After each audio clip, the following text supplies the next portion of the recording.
Hey guys, I'm RayMolition. Hytale update for part 2 pre-release has just dropped, and in this video I'm going to quickly cover all the main changes and compare them to the previous version where necessary.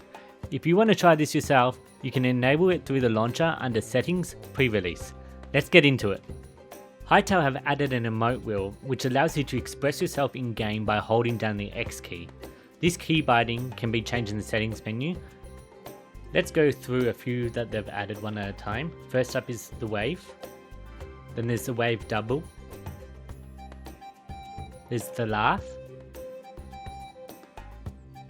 The tongue. The chicken. The kill. Going over to the next page, there's a punch. There's a dab left and dab right.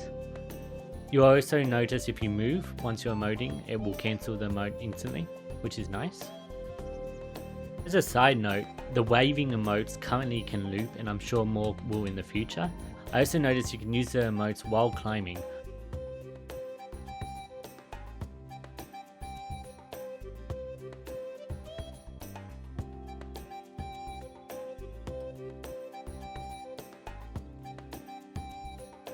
Watering cans can be placed on the ground when crouching, returning empty watering cans if broken. Watering cans can now be charged to water a 3x3 area. You'll notice that it's a 3x3 starting at the block that you point at. So be careful with your placement, but this is so efficient and so much faster, so I can't wait to be using this in my new farm.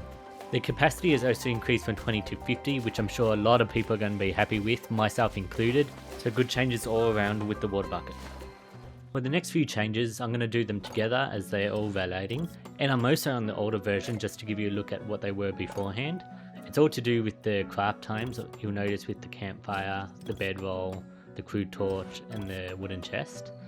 So right now they're all taking between 0.5 to 2 seconds to craft. Okay, I'm back on the new version, and you'll notice now all these items are instant. So a few of them, I think the bedroll, the campfire and the chest were 1 second, and the crude torch was 0.5 seconds, and that's now all instant. The builder's workbench was 2 seconds, now it's instant. I'm not so sure about the last one. I kind of like the idea that these benches take a little bit of time to make since they're so large, and you also don't have to make them too often.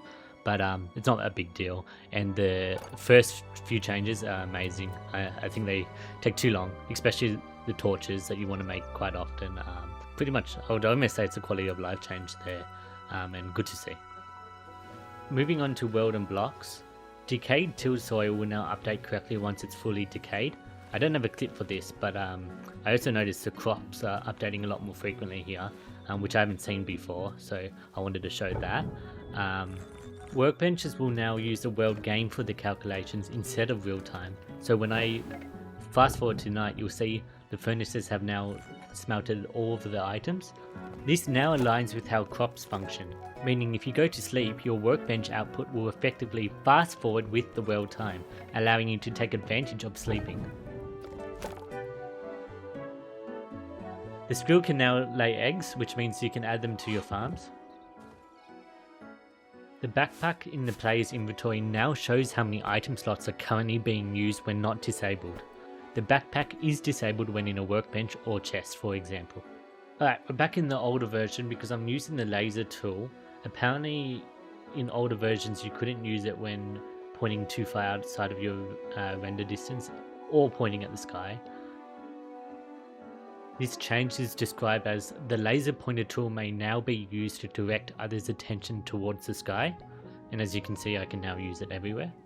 Right, we're back to the old version because you can see wheat was edible and stacked seaweed was also edible and would cause a missing interaction error, but in the newer version these have been fixed. Okay, and now we're back in the new version. I'm trying to eat both the wheat and the seaweed, but it's not letting me, so that's the change.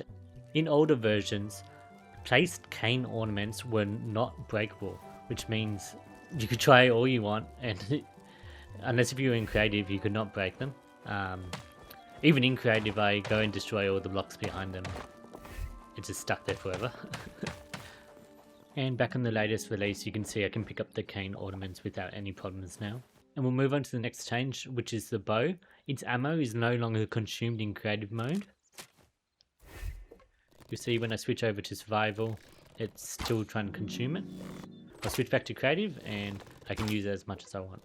Over to the old version, you can see it's consuming an arrow with each shot. Recording and restoring memories now plays sound effects. Have a listen. Oh, it sounds so cool, and it's functional too. I always find it hard to notice when a new memory is collected sometimes.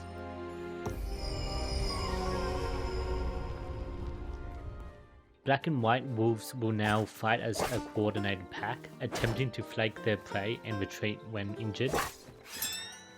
I wasn't able to show this, so maybe I was spawning in the wrong mob, or it's not fully implemented yet. For Creative Tool modding and plugin fixes, there were multiple Creative Tool crashes and prefab editor issues that have been fixed or improved for stability. I'm not going to show all these, but I'll put them up on the screen for you to read. Similar with UI and display fixes, several UI crashes and localization issues have now been resolved. I'll put these up on the screen for you now. And that's everything important in Update 4 Part 2 pre-release.